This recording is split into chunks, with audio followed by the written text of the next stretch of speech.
Y bueno, la voz que escuchábamos recién es de Leonel Lienlaf, con quien estamos compartiendo Ladrones de Tinta de hoy. Buenas tardes, Leonel. Hola, buenas tardes y gracias por invitarme a compartir tu programa. Bien, Leonel Lienlaf estuvo participando ayer de una jornada organizada por el Centro Patagónico de Estudios Latinoamericanos, en donde, bueno, habló de su poética, en general. Bueno, contanos un poco de qué consistió esta charla que tuvieron ayer. Bueno, la verdad es que se divide un poco en dos partes, ¿no? Uno, un recital de poesía, entender la poesía también en el mundo mapuche como un canto, y luego conversar un poco la realidad de la poesía, su incidencia también en la cotidianidad de hoy día, de lo que podríamos llamar la realidad política mapuche en el Ngulumapu, y enfocado un poco también en esa parte de la poesía. Además, toda la tradición poética mapuche, ¿no? Leonel Lienlaf es de la comunidad Alepue, ¿sí? en la Alepue, actual Valdivia. Claro, provincia de Valdivia. Las realidades políticas y culturales del pueblo mapuche en Chile y en Argentina, ¿son similares? ¿En qué se diferencian? La verdad es que tengo referencia de lo que ocurre acá en Argentina, pero no podría hacer una comparación, porque igual son dos sistemas totalmente distintos, dos estados que se configuran de manera totalmente distinta. O sea, Argentina es un pueblo mucho más federado, ¿no? En cambio Chile, a partir de 1980, la constitución que instauró la dictadura de alguna manera, planteaba un Chile bastante especial. Un Chile sin indígena, un Chile unitario donde todo el mundo tenía que bailar cueca, o sea, ni siquiera se hacía eco de todas las diferencias regionales, sino un Chile absolutamente centralista, y que lamentablemente los gobiernos actuales con la llegada de la democracia no solamente no cambiaron, sino que continuaron profundizando esa visión un poco de lo mapuche solamente como meramente folclórico, en el sentido negativo del concepto folclórico, ¿no? Y sin entender que existía un pueblo que tenía manifestaciones culturales, y dentro de esas manifestaciones culturales en el sentido amplio de la palabra, en el sentido de la creación, del arte, dentro de eso también la manifestación literaria, ¿no? Entonces la realidad mapuche en Chile es bastante conflictiva, ¿ya? Con el Estado. Uno, no solamente por la pervivencia como pueblo en el término político, sino también por tratar de mantener el tema del cultural como pueblo. Y en eso, tu poética es muy fuerte en eso, por lo que pude leer en estos días. Es muy fuerte en esta cuestión de la denuncia de la situación de tu pueblo. ¿Cómo la vas enarbolando en esto de ir trabajando el idioma, tu idioma y el idioma español? Bueno, la verdad es que parto, ahí es interesante, digamos, a lo mejor al precisar que cuando hablamos de poesía, la verdad es que todos los pueblos hacen poesía, o sea, de alguna manera existe un tipo de literatura, ¿no? En ese sentido el pueblo mapuche no es raro. Yo trabajo en ambos idiomas, trabajo en el castellano y trabajo en mapuzungún, que es mi idioma original, que es el derecho también a ejercer y a desarrollar tu arte en tu propia lengua como pueblo. Ahora, en términos de trabajo poético, en términos de mis intereses en realidad son bastante amplios. Me interesa mucho más el tema del territorio, y en eso se engarza un poco pero el territorio no como un concepto político, sino un territorio como un lugar de vivencia, un lugar de desarrollo, como tú te desarrollas artísticamente, cómo ese espacio te va formando. Y esa formación de alguna manera se manifiesta en este trabajo poético, y sobre todo en los últimos, que trabajo mucho el tema de los bosques y del agua.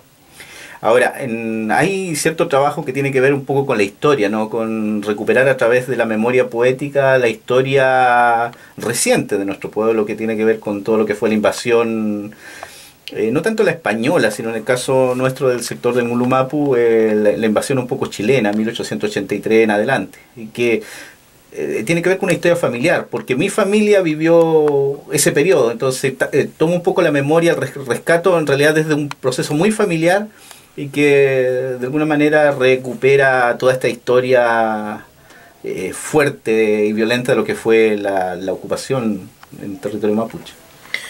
Leonel Lienlaf, con quien estamos compartiendo Ladrones de Tinta de hoy, participó ayer en la Facultad de Humanidades de una jornada organizada por el Centro Patagónico de Estudios Latinoamericanos.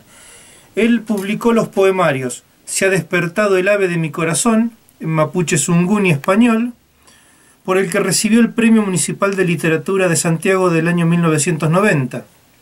También publicó Peuma Dungú, Palabras Soñadas, también en los dos idiomas, y Cogen, del Aire Ediciones de Chile del año pasado, del anteaño pasado. ¿Tenés alguna otra obra en producción?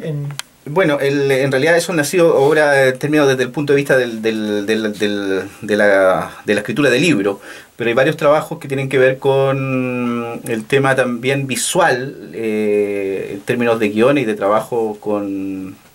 hay un trabajo que se llama Punalca, el Alto Biobío, Mulumapu, Tierra Húmeda, del año 92, que tiene que ver con la poética a través de la imagen, que lo he trabajado con varios colectivos, digamos, de trabajo, tanto mapuche como chileno y extranjero. O sea, hay varios trabajos que andan dando vueltas por ahí que tienen que ver con ese espacio. Bueno, se me ha presentado un poco como músico o videísta de repente, pero en realidad siempre me considero un creador, que parto desde la literatura, desde la poesía, en estos diferentes tipos de formatos. Claro, pero el punto de partida es la poesía. La poesía, exactamente. Y como decías recién, la primera escritura es en mapuche zungún o escribís primero en español. La verdad es que yo tengo un proceso de creación bien especial, porque a mí me gusta trabajar desde la oralidad.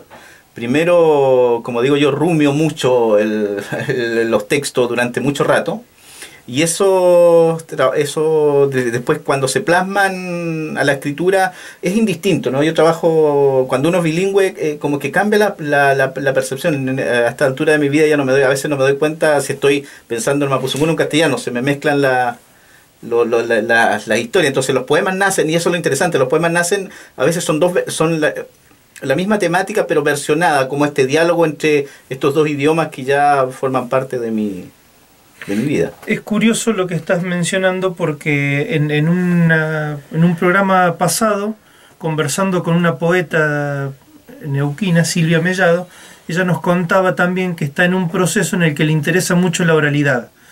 Y hablando con otros poetas que estuvieron participando de festivales, por ejemplo, en un festival reciente en La Habana, también explicaban lo importante este vuelco que se venía dando en los últimos años, en los cuales todos los poetas y la poética van hacia, primero, buscar la oralidad, el sonido, el cante en el poema, y después venía el proceso de escritura. Y me parece que esto es algo nuevo y original, no sé. Yo creo que, bueno, para nosotros los pueblos originarios eso ha sido como la forma normal del trabajo, digamos, del trabajo creativo, ¿no? Que después se manifiestan en tipos de soporte distintos, ¿no? El mundo mapuche, hay un mito ahí que se dice que el mundo mapuche no escribía. Lo que pasa es que su forma de escritura era distinta al soporte, pero no era alfabética, o era más bien simbólica.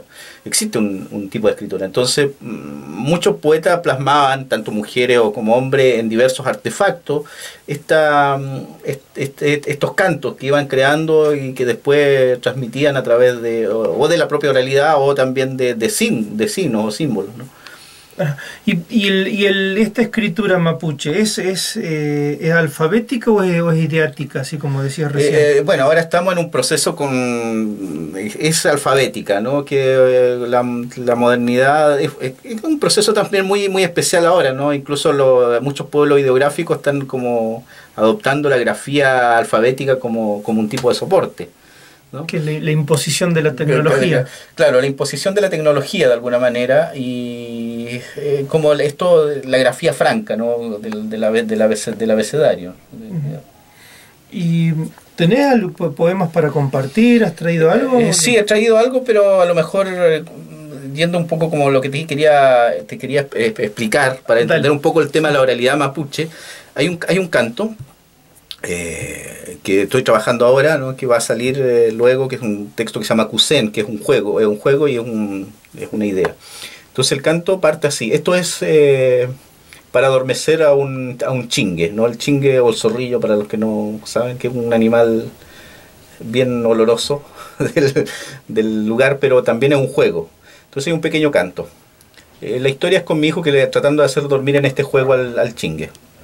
Y el Mapuzungún está trabajado de la siguiente manera.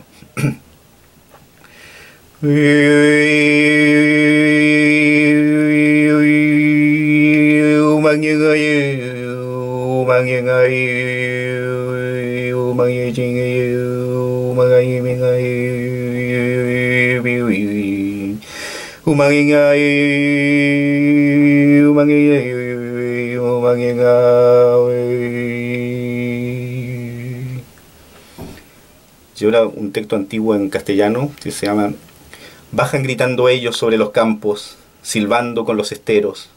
Corro a ver a mi gente, a mi sangre, pero ya están tendidos sobre el suelo. Sobre ellos pasan los huincas hiriendo de muerte la tierra, dividiendo mi corazón. Entré en busca de mi calor a mi casa ardiendo. Brotó el estero de mis lágrimas lloviendo sobre mis pies. Ustedes entienden mis lágrimas. Escuchen al aire explicarlas. Están pasando los años. Están pasando los nidos sobre el fuego. Está pasando la tierra y ya me estoy perdiendo entre las palabras. Escuchen hablar a mis lágrimas. Bello. Leonel, así como recién hablabas que que el proceso de escritura del mapuche fue cambiando, la notación musical o el canto, ¿también tiene este mismo proceso? ¿Se está occidentalizando? Bueno, ahí sí, es que van mezclándose muchas cosas, ¿no? Porque todos los pueblos de alguna manera somos... bueno, especialmente el pueblo mapuche es móvil, no es un pueblo anquilosado, como siempre se nos ha pretendido antropológicamente, ¿no? La tradición mapuche es precisamente esta capacidad de inventarse y reinventarse a través del pasado. O sea, el pasado siempre está adelante, siempre hay cosas que vienen y que hay como un formato, una forma de entender el mundo. Pero el mundo mapuche no ha tenido problema en incorporar. Siempre ha incorporado no solamente en términos culturales, sino en términos también, por ejemplo, el caballo, ¿no? Desde muy antiguo ha sido un pueblo muy abierto a incorporar y a no solamente incorporarlo como una copia fiel, sino más bien transformarlo y mapuchizar cosas. Y hoy día, por ejemplo, el tema de la oralidad mapuche va pasando, y el tema de la creación, al menos en el mundo mapuche, musicalmente, un proceso que está yendo a varios espacios. Hay mucha influencia. Tenemos mapuches desde que cantan rancheras en Mapuzungún hasta óperas en mapuche. Entonces hay una variedad, ¿no? Y sin embargo el antiguo también se sigue manteniendo. O sea, eso no implica que no exista una tradición, una corriente que está ahí. Entonces la variedad del canto mapuche hoy día es muy amplia. Y existe también ese conflicto entre rescatar o mantener la tradición y adoptar lo nuevo. No existe el conflicto en cuanto que la tradición mapuche precisamente eso, es cómo se mapuchizan ciertas cosas, ¿no? Yo creo que no hay conflicto, el conflicto más bien es un conflicto que se arma desde afuera, desde un tema de la antropología, como esta mantención, el ideario del buen salvaje, ¿no? Que muchas veces no tiene mucho sentido cuando estamos hablando de pueblo, porque si bien el pueblo mapuche es digamos, es una cultura específica, también es una cultura muy abierta al mundo, ¿no? Eso no lo excluye también al trabajar con el tema de la tecnología, tanto de ahora como de antes, pero sin embargo hay una visión, que eso es lo que cambia el sentido del pueblo. ¿Cuál es esta visión con la cual tú te relacionas con el territorio? Que eso digamos, quizás es lo tradicional, ¿no? Lo importante. Si yo quiero acceder o quiero conocer algo de la poética y de la cultura mapuche, ¿quién tengo que recurrir? ¿Qué libros, qué links de internet me podés recomendar? ¿Qué autores? Bueno, hay muchos autores mapuche hay mucho. Hoy día la poesía mapuche está en algún momento tuvo una irrupción bien interesante en el mundo de la literatura, porque hasta los años 90, 80, el mundo chileno al menos se había negado a que existía una literatura mapuche. Y eso, de alguna manera, fue bueno porque obligó a la gente mapuche a transformarse a trabajar en la poesía, y que ha generado muy buena literatura, independientemente de que sea mapuche o no. Es literatura, digamos, existe la literatura mapuche, tanto existe un pueblo mapuche. No podríamos hablar de una literatura mapuche porque habla de temática mapuche, ¿no?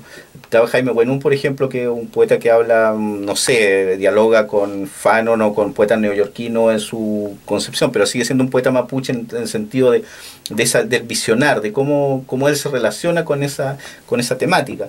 Bueno, hay una gran variedad. Ahora, link, mapuche.info, así literal, que quizá una de las bibliotecas más antiguas, ¿no? Que fue creado en Suecia cuando los inicios de internet. Estamos hablando del 95, 96, ya existía mapuche.info, y donde hay mucho antecedente. Libros sobre esto, hay libros interesantes. Y hay cierto rescate, ¿no? Bueno, acá no sé si en Argentina ustedes conocen al Nietzsche, ¿no?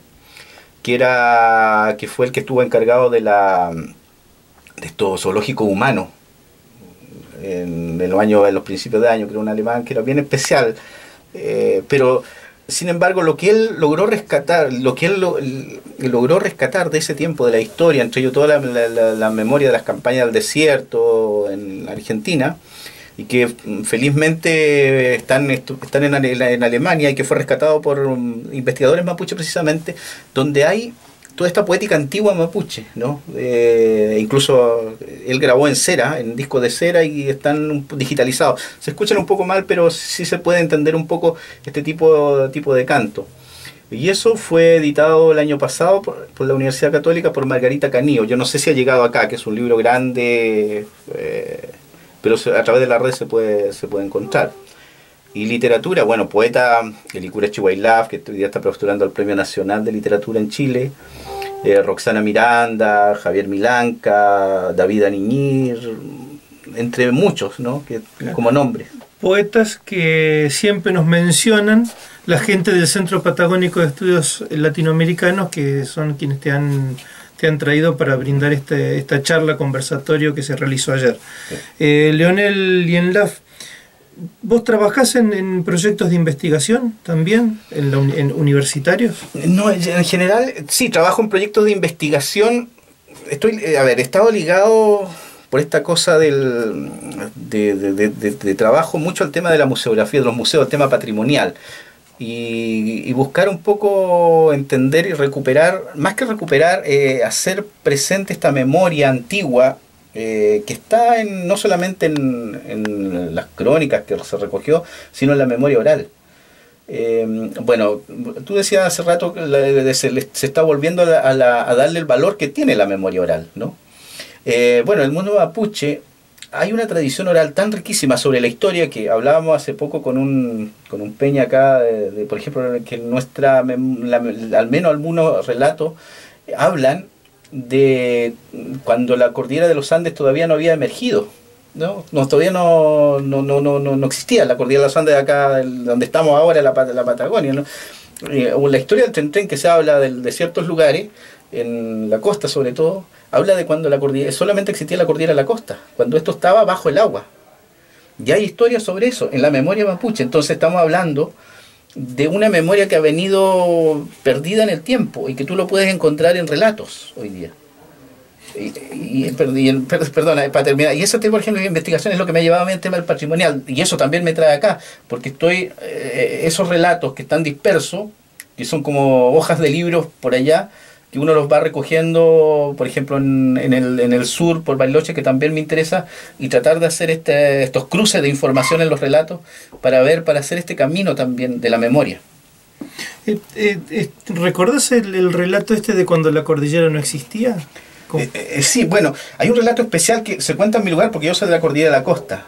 Se hablaba el Tren y el Caicay. Mi mamá decía que la abuela de ella, porque esto es así, la oralidad, decía que no existía, que antes la tierra era como se conoce acá, era plana casi, por el lado de ella, que no existían los cerros, hasta que vino esta serpiente que luchan, ¿no?, con las aguas, y el tren sube, y Caicay empieza como a retirarse, o sea, esta agua que tenía invadido empieza a retirarse, y empiezan a salir estas cordilleras, estos cerros. Y por eso muchos de estos cerros se transformaron después en cementerios. Hay árboles, hay montañas en la cordillera que son hitos. Por ejemplo, acá, que se conoce ahora como China Muerta, pero era Quinquén en todo el sector, que eran cementerios de gente muy antigua. Y la forma como se estructuraban esos cementerios era que cuando moría alguien importante iba y se enterraba ahí, pero se enterraba un árbol. Por eso la variedad que bajó a la cordillera de los Andes, al menos por el lado oriental, o sea, occidental de la cordillera de los Andes, la vegetación que se formó y la diversidad, muchos mapuches dicen antiguos que esos fueron plantados por los propios mapuches, que trajeron de la cordillera a la costa de arriba, sobre todo del Nahuelbuta, los trajeron y los plantaron con sus muertos para hacer que Tren también, que era el espíritu de estos cerros, mantuviera esos cerros y los mapuches pudieran seguir viajando al territorio hacia el Puelmapu. Por eso se llamaba este se llama Puelmapu, el lugar donde se va a llegar después de lo que construimos. Eso es una discusión que decía, bueno, Casamiquela, ¿no? Que hizo que los mapuches venían de allá, y yo digo, sí, tiene razón, pero está equivocado en términos históricos, no cuando existe Chile, sino cuando era preandino, ¿no? Entonces, claro, efectivamente los mapuches bajamos desde la cordillera de la costa, pero esto cuando empezó a emerger. Por eso se llama el Puelmapu, la tierra donde vas a llegar. Algo como una especie de paraíso, ¿no? Claro. Sí, pero la tierra, eso es. Y es curioso que en todas las civilizaciones esté esta idea del Puelmapu, la idea de un diluvio, la idea de unas aguas que bajan. Todas las civilizaciones tienen estos relatos míticos. Mítico, claro, antiguo. Que no son tan míticos, porque geológicamente tú lo puedes probar, o sea, geológicamente es posible establecerlo.